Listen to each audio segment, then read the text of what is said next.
Bonjour à tous, on se retrouve enfin pour une nouvelle vidéo et aujourd'hui nous allons continuer la série tirage pour les débutants que j'avais commencé sur ma chaîne il y a quelques temps mais qui j'avais un petit peu délaissé parce que c'est vrai que j'avais eu beaucoup moins de temps pour filmer de vidéos. Je crois qu'il y en avait il y en avait eu que une ou deux qui étaient sorties sur ce sujet là. Du coup aujourd'hui on va continuer dans cette lancée et j'ai eu envie, parce que je sais que ça vous plaît bien ce genre de vidéo, de vous partager une sorte de protocole pour tirer les cartes. Donc ça s'adresse aux personnes qui sont débutantes comme aux personnes qui sont confirmées.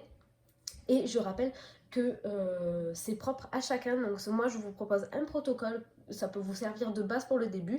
Et après à vous de continuer à faire ce qui vous semble bien et d'arrêter ce qui vous semble moins bien, comment on dit, de l'améliorer un petit peu à votre goût, à votre façon, mais ça viendra avec le temps. Donc c'est vrai que c'est peut-être plus une vidéo qui s'adresse aux débutants, et pour les confirmer, voilà, ça permet également de voir un petit peu qu'est-ce qui se passe chez les autres, comment est-ce que les autres font. Du coup, on va parler un petit peu en fait, on va parler du début, de comment je tiens mes cartes jusqu'à la fin, en fait, du début du processus jusqu'à la fin du processus. Et je vous montrerai également des outils que j'ai mis moi-même en place pour m'aider dans le tirage de cartes, et je vous proposerai également un petit tirage, du moins un exemple pour un tirage, voilà, pour vous donner un petit peu des idées, et je vous dirai également voilà, mes astuces pour trouver des petits tirages et tout. Du coup, avant de commencer la vidéo, je vous rappelle que vous pouvez vous abonner à ma chaîne. Déjà, je vous remercie énormément pour les 400 abonnés, même plus aujourd'hui, voilà, je suis très contente. Et du coup, voilà, n'oubliez pas de vous abonner à ma chaîne. Vous pouvez également me dire en commentaire sur Instagram ou par mail des idées. Voilà, si vous voulez certaines vidéos, des présentations de jeux de cartes ou quoi, n'hésitez pas à me les demander. Et je vous rappelle que je mets mon adresse mail et mon Instagram en barre d'infos où vous pouvez m'envoyer des demandes de tirage. Du coup, trêve de blabla, on va commencer du coup par la base. Donc, moi, qu'est-ce que j'aime avoir sur ma table? Déjà, j'aime bien mettre mon tapis de cartes, mais c'est vrai que c'est arrivé dans des vidéos où je ne le mettais plus du tout. Il y a eu une très longue période où je ne le mettais plus parce que je m'étais fait un petit décor qui d'ailleurs a beaucoup changé, hein, pour ceux qui me suivent depuis le début. On est passé voilà, par plusieurs décors, donc vous mettez un petit peu sur votre table ce que vous voulez. Ici, moi, j'ai voilà, un tapis de cartes pour juste protéger mes cartes et parce que je le trouve joli. Donc je peux pas vous dire où est-ce qu'il a été acheté parce que c'est ma mère qui me l'a fait. Du coup, bon, vous n'allez pas pouvoir en avoir deux comme celui-ci, mais du coup ça se fait très très facilement, hein, un petit bout de tissu avec un liseré tout simple, voilà. Vous pouvez avoir ça, mais c'est pas une obligation. Moi, je sais que j'aime bien avoir sur ma table toujours ma petite bougie, voilà. Donc c'est une bougie blanche qui vient de chez Action, il n'y a rien de spécial. J'aime bien l'allumer en fait quand je tire les cartes. Il n'y a pas d'explication de pourquoi, du comment. J'aime bien avoir une petite bougie avec moi et l'allumer. Donc j'ai toujours mon allume-gaz. D'ailleurs, celui-là, il est bien pratique parce que voilà, la tige, elle est hyper longue. Donc quand vous avez des bougies creusées, ben, c'est vraiment pratique. Et ça vient de chez Jiffy, je crois, à 1 ou 2 euros. Donc voilà, vraiment pareil, on n'achète pas du matériel qui coûte très cher. Ensuite, j'aime bien toujours avoir un petit peu d'encens avec moi. L'encens, il a plusieurs fonctionnalités. Donc ici, c'est mon porte-encens et ça, ce sont mes encens. Alors, ils ont plusieurs utilités. Moi, j'aime bien le prendre exclusivement pour purifier mes jeux et puis parce que j'aime bien l'odeur aussi. Donc c'est vrai que ça sent bon. Ce que je fais du coup, c'est que je purifie normalement mes jeux de cartes au bout d'un certain nombre d'utilisations. Par exemple, mon oracle que j'ai créé, c'est un des oracles dont je me sers le plus. On va dire que je le purifie allez, une fois tous les un mois à peu près. Même s'il faudrait que je le fasse un petit peu plus. C'est pour enlever, si vous voulez, un petit peu les énergies des personnes et pour le nettoyer en sorte, si vous voulez, pour enlever un peu les saletés, tout ce que les saletés au sens, j'entends ça, hein, au sens figuré, les énergies des personnes pour qui j'ai tiré les cartes, les questions, etc. Moi, j'aime bien le nettoyer pour ça. Et c'est ce à quoi me sert l'encens, ça sert à purifier et à nettoyer aussi bien l'intérieur que les pochons, que les jeux de cartes. Donc comment est-ce que je purifie mon jeu de cartes? C'est très simple. Je prends mon bâton d'encens, je fais passer mon bâton d'encens autour du jeu de cartes, je coupe le paquet, je fais passer à l'intérieur, voilà. Il y a des personnes qui vous feront nettoyer carte après carte, voilà, ça reste propre à chacun. Il n'y a pas une méthode pour nettoyer les jeux d'oracle qui sont, ou les tarots hein, qui est propre, il n'y a pas une méthode. Du moment où vous émettez l'intention, c'est-à-dire moi je prends mon bâton d'un sens et j'émets l'intention de purifier, de nettoyer mon oracle. Je demande à ce que tout sorte de mon oracle et qu'il redevienne comme neuf. C'est l'intention que j'y mets. Vous pouvez très bien par exemple souffler dessus. Moi c'est ce que je fais entre plusieurs consultations. Je nettoie pas mon jeu à chaque fois que je m'en sers, donc je souffle dessus pour enlever en fait les énergies de la personne d'avant, pour pas que ça se confonde, voilà.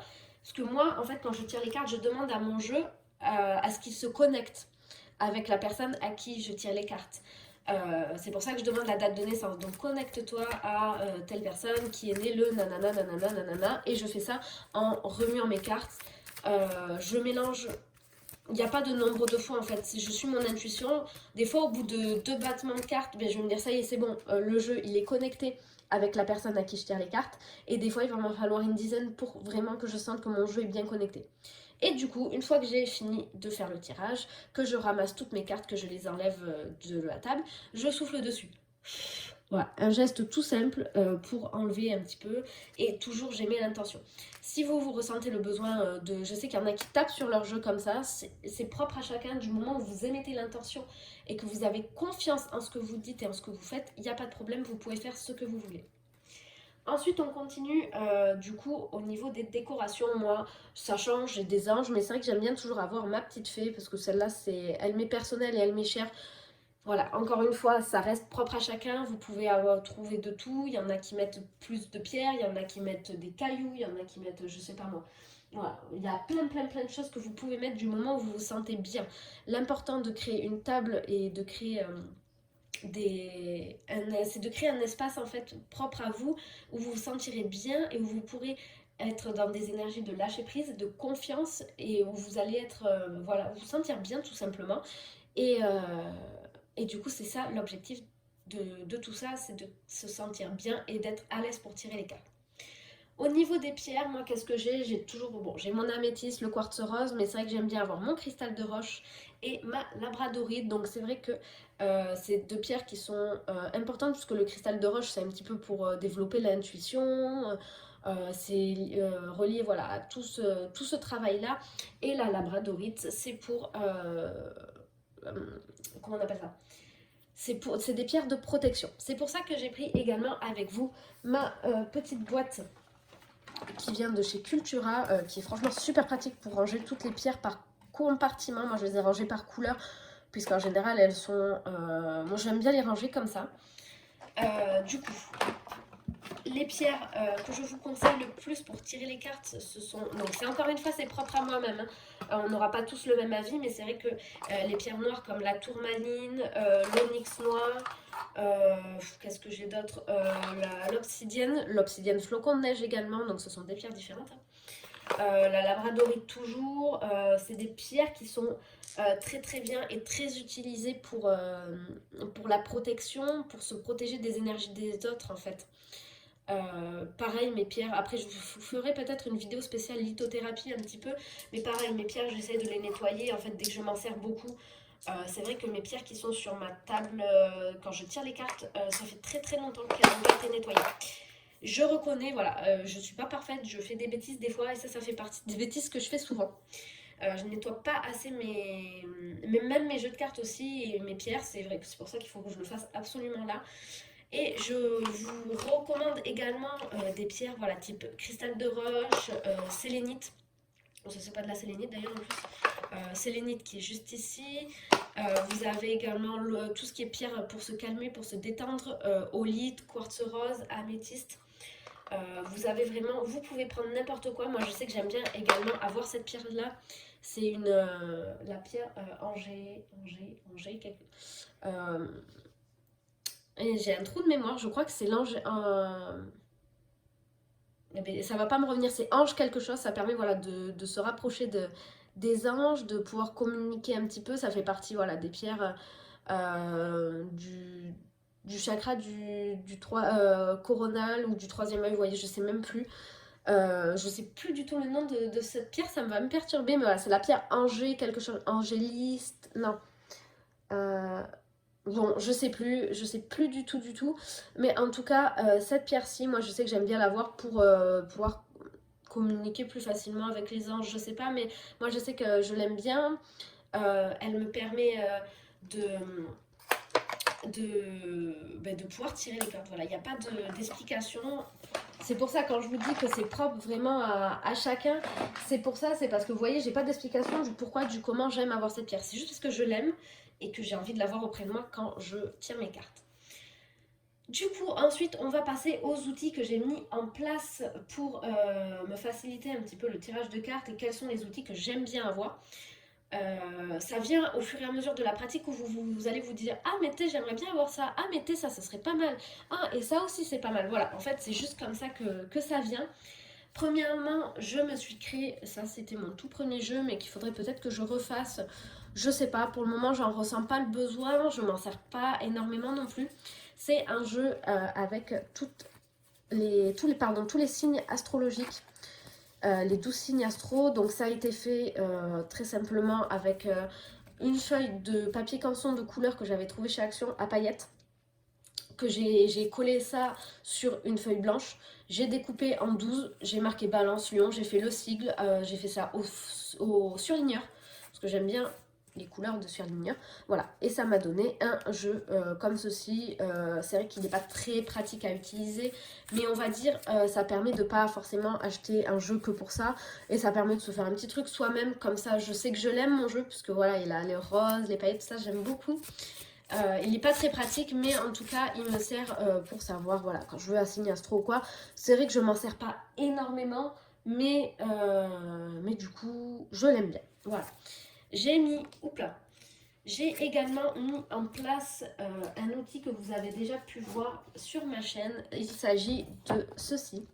Donc c'est une feuille de papier que j'ai découpée, que j'y ai écrit 12 petites cases, pareil, une pour chaque signe astrologique, et je l'ai plastifié la feuille, voilà, pour pas qu'elle s'abîme, et du coup en fait ça me sert pour quand je fais les runes, mois par mois, je pose une rune en fait sur chaque, excusez-moi, je pose une rune sur chaque signe astro, et après on voit ça ensemble. Je sais que je l'ai déjà fait une ou deux fois sur ma chaîne, et moi j'aime bien ce petit outil là.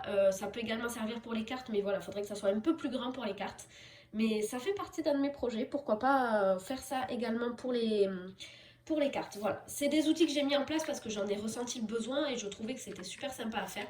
Voilà, vous allez peut-être pas en avoir besoin, donc c'est pas, vous allez peut-être pas en avoir besoin, mais moi oui, j'en ai ressenti l'envie de faire ça pour améliorer mon travail et mon tirage de cartes.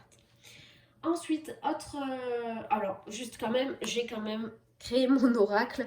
J'ai fait une vidéo à ce sujet-là si vous voulez toutes les étapes, que je vous présente un petit peu les cartes, etc. J'ai fait mon oracle parce que j'avais clairement envie d'avoir mon jeu avec mes propres messages. Et c'est venu toujours aussi une fois que j'ai commencé à être un petit peu plus que débutante dans le tirage de cartes.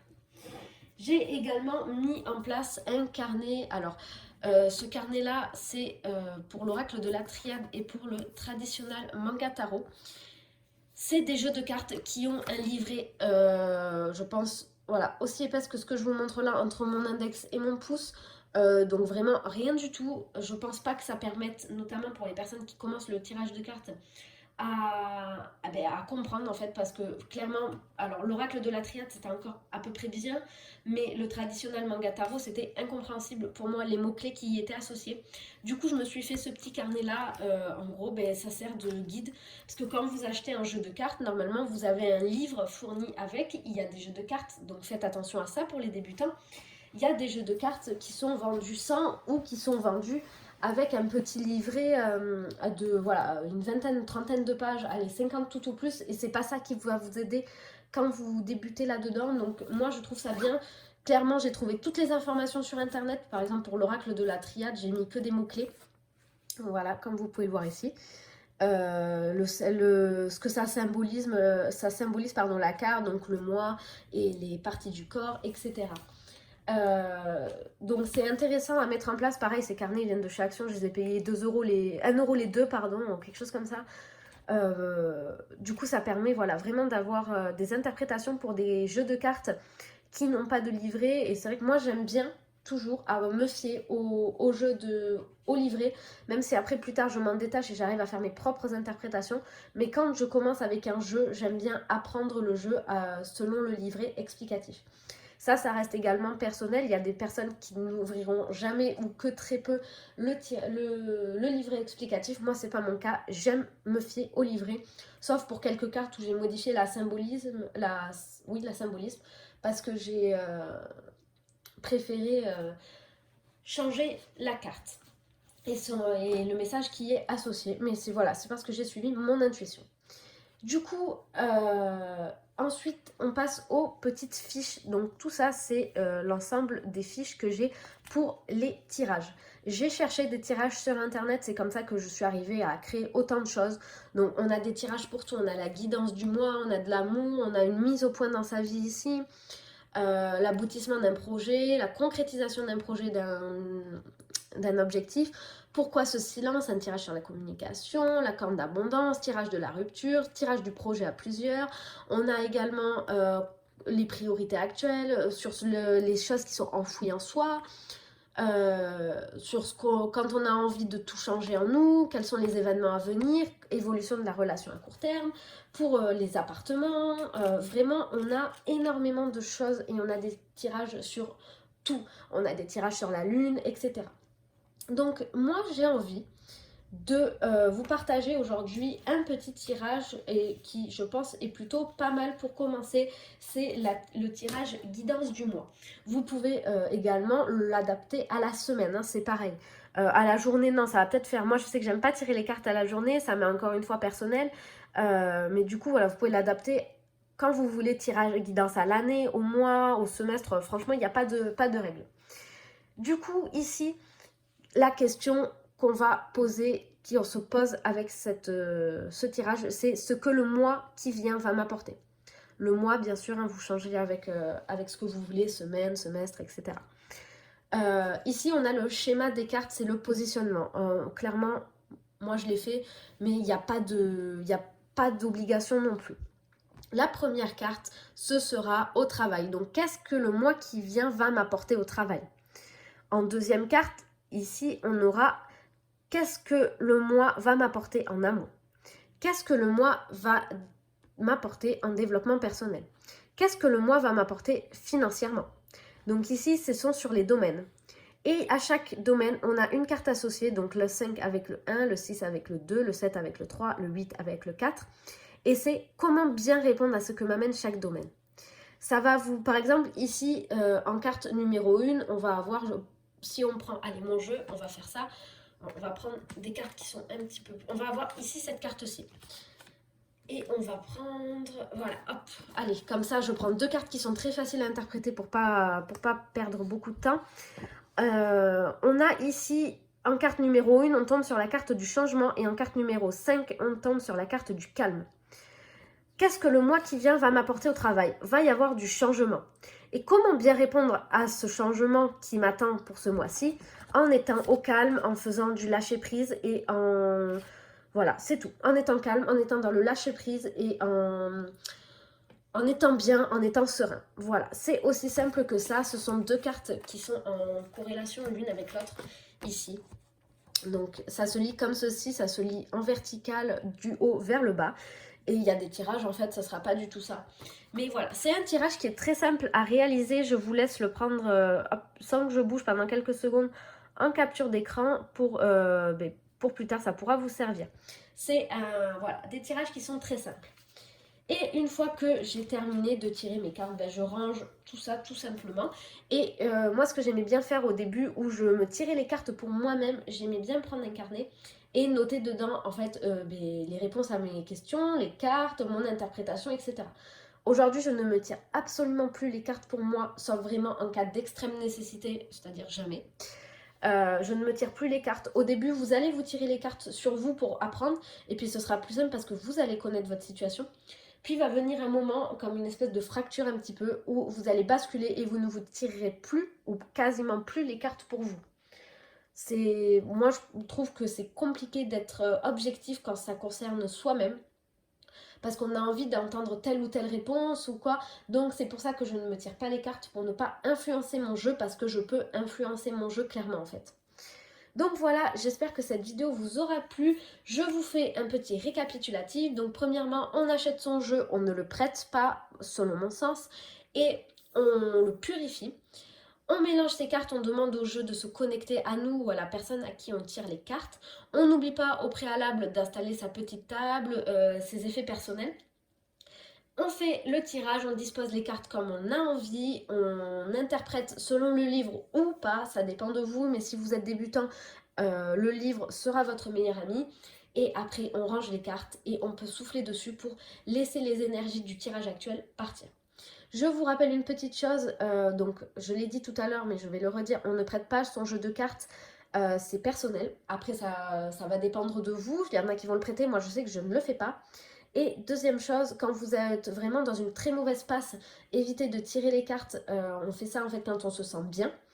Et si vous êtes angoissé par une question, vous pouvez la poser plusieurs fois, mais une fois par jour maximum et sur une courte durée. N'allez pas me poser la question sur un mois, tous les jours. De toute façon, vous avez toujours les mêmes cartes qui allaient retomber, qui vont retomber, donc ça sert à rien. Et ça peut, voilà interférer un petit peu.